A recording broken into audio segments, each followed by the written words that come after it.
പുരുഷന്മാർ എടുക്കുന്ന പണിയാ. അതേ ഞാൻ തുണിയും കൊണ്ടുപോകുന്നു. കാറ്റിന്റെ ഗതിയെറിഞ്ഞ മുളന്തണ്ട് കുത്തിയൊരു പോക്കാണ്. വെളിച്ചം വീഴും മുമ്പേ പുഴയിലിറങ്ങാൻ പേടിയില്ലേ എന്ന ശാന്തയോട് ചോദിക്കണ്ട. 10ാം വയസ്സിൽ തുടങ്ങിയതാണ് ഈ പണി. അച്ഛനും അമ്മയെല്ലാം രാത്രി ചിമ്മിണി വിളക്ക് കത്തിച്ചിട്ട് ഇതെല്ലാം ഉടക്കുക, മുരു ഉടച്ചിട്ട് ഇതാകുമ്പോൾ നമ്മൾ അടുക്കള പണി കഴിഞ്ഞ് കഴിഞ്ഞാൽ അച്ഛൻ്റെ അമ്മേനെയും കൂടെ ഉടച്ചു കൊടുക്കും. 1.5 ക്ലാസ്സിൽ പഠിച്ചിട്ടില്ല. 2 പെൺമക്കൾക്ക് ഉന്നത വിദ്യാഭ്യാസം നൽകിയതും വിവാഹം കഴിച്ചയച്ചതുമെല്ലാം ഈ തൊഴിലിലൂടെ കിട്ടിയ വരുമാനം കൊണ്ടാണ്. 200 മുതൽ 300 മുരുവിറച്ചി വരെ കിട്ടുന്ന ദിവസങ്ങളുമുണ്ട്. വെറും കൈയോടെ മടങ്ങേണ്ടിയും വരും ചിലപ്പോൾ. അച്ചാറുണ്ടാക്കൂ, കറി വെക്കൂ, പൊരിക്കൂ, സ്റ്റൂ വെക്കൂ, അങ്ങനെ പലതും ചെയ്യും.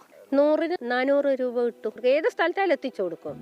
വീടെന്നൊരു സ്വപ്നം കൂടി ബാക്കിയാണെങ്കിലും ജീവിതത്തെ ഒരു കരയ്ക്കടുപ്പിച്ച ഈ തൊഴിൽ തന്നെയാണ് ശാന്തയുടെ ജീവൻ.